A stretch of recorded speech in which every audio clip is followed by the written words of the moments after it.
پشت پرده. مسئولین عالی رتبه نظام، مردم نان شب ندارند. صحبت از فضائل و مکارم انسانی و اخلاقی می‌کنیم. مشکل کشور ما هموطنان عزیز، نمایندگان مجلس، از خود ماست. مردم ایران را بدبخت کرده اید، اعتراف و اعتماد به نفس آنها را گرفته اید. این که میگویند نمایندگان اساره ملت هستند واقعا این صحت دارد. دقیقاً و قطعاً میشه گفت که این وجود خارجی ندارد. ما باعث مشکل شدیم. آقای رئیس جمهور، در کنار این همه نیروی مخلصی که شما دارید، بعضا نیروهای خائن دارید، نیروهایی که نمیخوان کار کنن، نیروهایی که بنا ندارن مشکلات کشور رو حل کنن. اگر میخوای در باقی مانده دولتت این شکست‌های اقتصادی که سفره مردم خالی شد، گوشت شد کیلو 120,000 تومان، پیاز شد کیلو 15,000 تومان و خیلی از ما باور نکردیم اینا ترمیم بشه، اینا درست بشه. مدیرانت رو اصلاح کن. مدیری که نگاهش به اون بر مرزهاست، خانوادهش اون طرف مرزها، دو تابعیتی هن، اینا انگیزه حل مشکلات این کشور رو به خدا ندارن. ما در کشور نیروی با روحیه انقلابی کم نداریم. مگه آدم قطعیه؟ اگر احساس بکنی در بدنه دولت آقای روحانی انسانی که انگیزه کار نداره، حتی خود شما هم قبول نداره، وجود داره، اینو طردش کن، دستشو قطع کن و نیروی انقلابی جایگزین کن. آیا انتخابات ما یک انتخابات سالمی است؟ آیا من نماینده با چه راندهایی و با چه کارهایی و با چه زد و بندهایی وارد مجلس شورای اسلامی می شود؟ آیا رؤسای جمهور ما با چه قولهایی که حتی یک دهمش هم نمی توانند انجام دهند وارد دولت می شوند؟ واقعا تا کی باید مردم شاهد سوء مدیریت ماها باشند؟ ما شاید منتظر باشیم که مردم بریزند ما نمایندگان مجلس و دولت مردان رو بیرون کنند. دولت مردان عرضه و توان مدیریت هاشون رو ندارند. وزیر قول میدهد ولی نمیتواند مدیر نالایق و پروازی خودشو عوض کند. تا که باید شاهد این بی‌عرضگی و روزمرگی دولت مردان باشیم و نتونیم کاری برای مردم انجام بدیم. متاسفانه ما نمایندگان برای این مردم کاری انجام ندادیم. حرف زدیم، گفتار درمانی کردیم. یک فاصله طبقاتی عجیبی بین دولت مردان و نمایندگان مجلس با مردم عادی وجود دارد. اگر این همه دزدی و فساد و اختلاس که همش با رانت به نوعی دولت مردان و مجلسی ها انجام میشه وجود نداشت، قطعا وضعیت کشور خیلی ممنون. امیدواریم که انشاءالله همه ما به وظیفه ذاتی خودمون انشاءالله عمل کنیم. اما مردم از خرید قبر برای امواتشان درمانده‌اند، آنگاه صحبت از مسکن ارزان می‌کنیم. معلم صبح تا عصر قلویش برای تربیت فرزندان من پاره می شود، اما شب بغض مشکلات معیشتی قلویش را می فشارد. کشاورز 8 ماه می کارد و درو می کند و عرق می ریزد، آخر سر منفعت محصولاتش به جیب دلالان می رود. نیروهای مسلح که برای امنیت، نظم و اقتدار مملکت جانشان را کف دست گرفتند، اما از فشار تأمین مخارج زندگی جانشان به لب آمده است. کارمند دولت حقوق اندکی میگیرد که شفاف یک هفته‌اش را هم نمی کند. کارگری که تا عرقش خشک نشود باید حق و حقوقش پرداخت شود. ماها بدون دستمزد کار می کند و سفره‌اش خالی مانده است. بانک‌ها که در همه جای دنیا حامی تولید و اشتغال هستند، در کشور ما کارخانه‌ها را توقیف می کنند و به کمترین بها به فروش می رسانند. تولید کننده‌ای که شغل ایجاد می کند و ضامن خودکفایی ماست، تبدیل به بدهکاری شده است که برای آزادیش دنبال ضامن و پروانه کسب می گردد. بازنشسته یک عمر کار کرده تا در میانه زندگیش دمی بیاساید، حالا دنبال شغل 2 شیفته و 3 شیفته می گردد. زمانی زنج بود. جوانان این مرزبون شجاعانه ایستادگی کردند، با زندگی کپنی سازش ساختند، اما حالا مجبورند در صفهای تحویل کالاهای ضروری کرامتشان را پایمال کنند. پدر و مادری که با هزار امید و آرزو فرزندانشان را بزرگ می کنند تا شاهد رشد و اطلاعشان باشند، الان بیکاری و ناهنجاری های اجتماعی جوانان آرام و قرارشان را گرفته است. با بیانیه گام دوم انقلاب چه خواهیم کرد؟ بایستی که این بیانیه را نصب العین قرار داده و امور را به دست توانمند خودشان بسپاریم. جوانان جسارت و قدرتی دارند که می توانند کشتی انقلاب را از دریای متلاطم فعلی به سلامت عبور دهند، همانطور که زنج را به سرانجام مطلوب رساندند. بیاییم ارزش‌هایمان را حفظ کنیم، اما در عین حال مشکلاتی که در سطح بین المللی داریم را هم حل کنیم. نمیتوانیم تا ابد در تنش بمانیم. نباید مردم احساس کنند رفتارهای ما در قبال مسائل بین المللی به نوعی لجاجت تبدیل شده است. هر تصمیم و حرکت ما مستقیما روی معیشت مردم اثر می‌گذارد.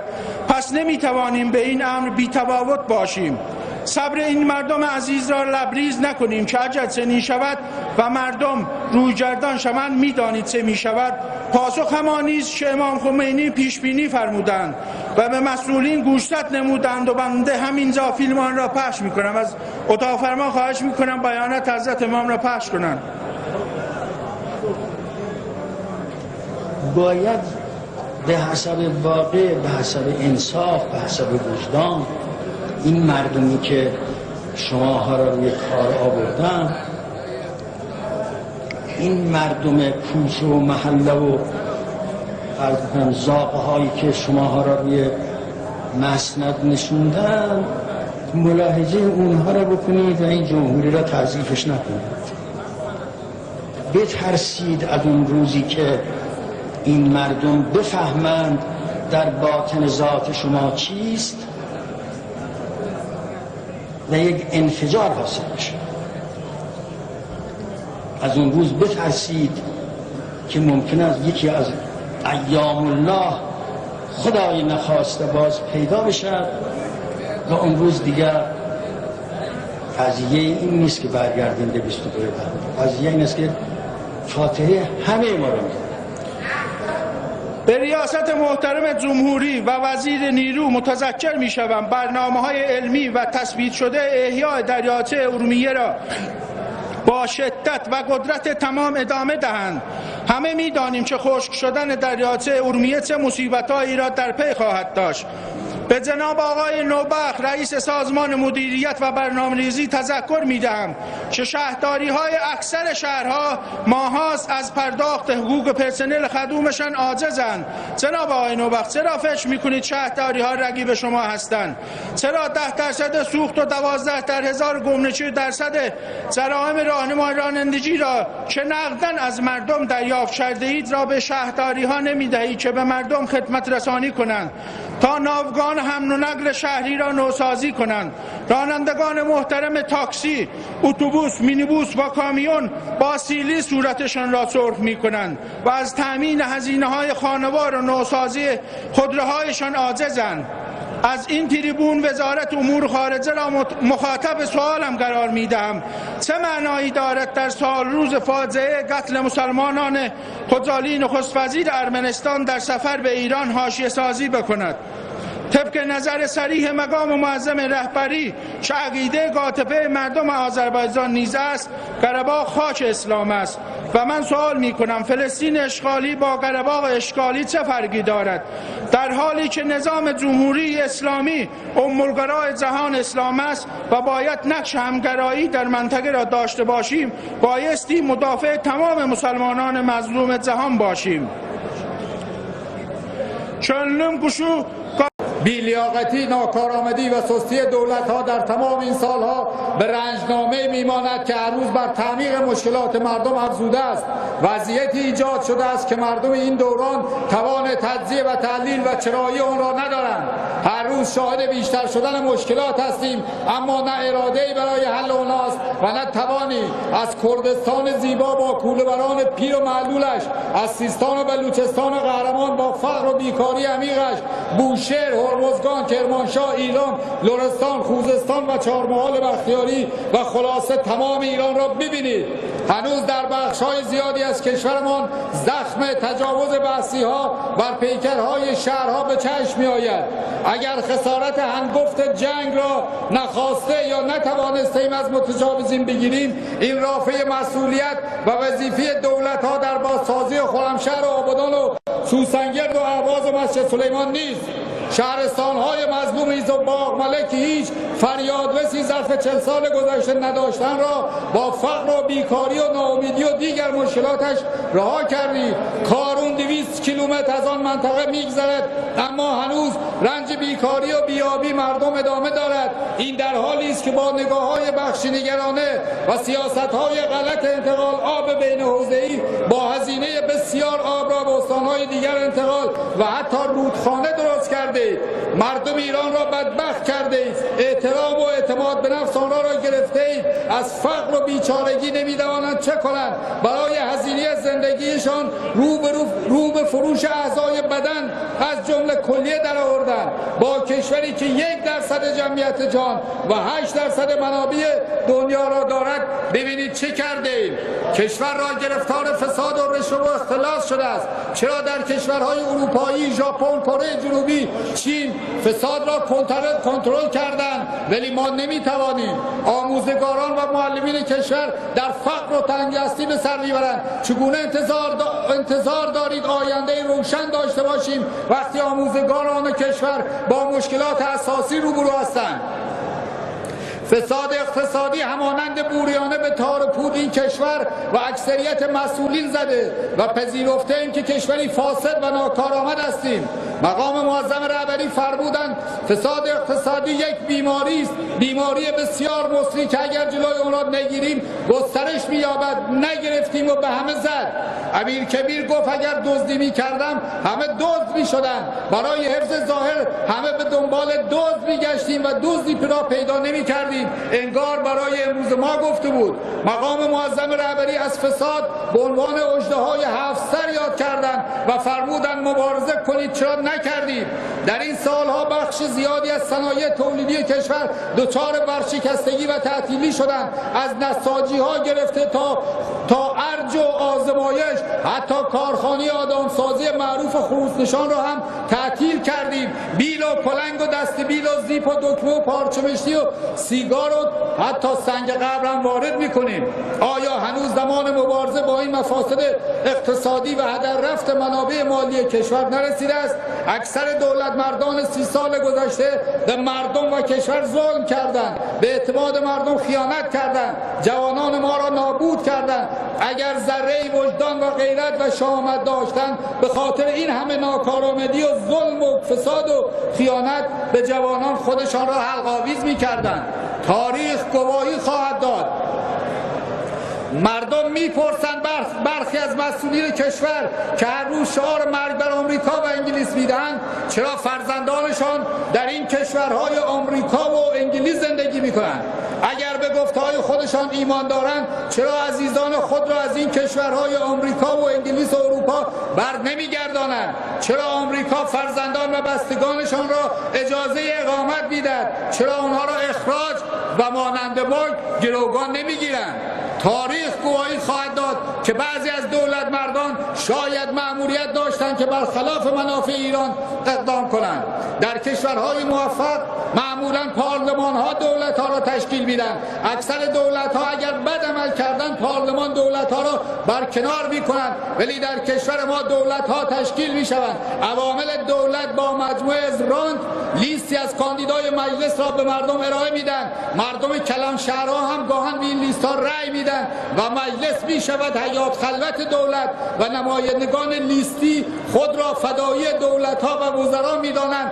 از آن طرف بعضی از نمایندگان لیستی وارد وزارتخانه‌های ثروتمند میشوند، به دیگر اجازه نظارت مؤثر را از مجلس میگیرن، حتی به عنوان مخالف ثبت نام میکنن که وقتی گیر نماینده مخالف واقعی نرسد. ای مردم، با این دولت و مجالسی که ساخته اید هرگز توسعه و پیشرفت را نخواهید دید. از 40 سال گذشته تا کنون فقط حدود 200 خانواده سرنوشت این کشور را به گروگان گرفتند و از این وزارتخانه به اون وزارتخانه میروند. سفارتخانه‌های ایران در خارج از کشورم داستان معیوب دیگری است. اگر آنها را تعطیل کنید بهتر است. آنها هم فقط دنبال شغل و کار کاسبی برای بازنشستگی خود و فرزندانشان در آن کشورها هستند. اما برای برون رفت فوری و موقت از این معضلات اساسی کشور، یک، باید از فساد اقتصادی و اختلاسات به صورت شفاف پرده برداری کنیم. 50 نفر از اختلاسگران و دزدان دولتی را محاکمه و به اشد مجازات رسانده شوند. دولت مردانی که ظرف 30 سال گذشته کشور را به این روز رساندند برکنار به جز حقوق و ارث احتمالی پدری که آن هم نداشتند، اموال و دارایی‌های دیگر آنها را که از ملت برداشتند به خزانه کشور برگردانده و محاکمه شوند. نصایح و فرمایشات مقام معظم رهبری مورد توجه عملی مسئولین قرار گیرد تا مملکت از این وضعیت نجات یابد. اما راه حل اساسی و دراز مدت از خودمان، کشور و منطقه شناخت واقعی پیدا کنیم تا متوجه شویم که از همه مردم دنیا باهوشتر و آگاهتر و شجاعتر نیستیم. از توهم و جلبگیر شدن دست برداریم که میتواند سرنوشت کشور را تغییر و فاصله پیشرفت ما را با کشورهای پیشرفته کاهش داد. مردم، اگر ما مردم از دولت مردان و نمایندگان بهتر بودیم، آگاهتر، مجالس و دولت‌های بهتری را ایجاد می‌کردیم.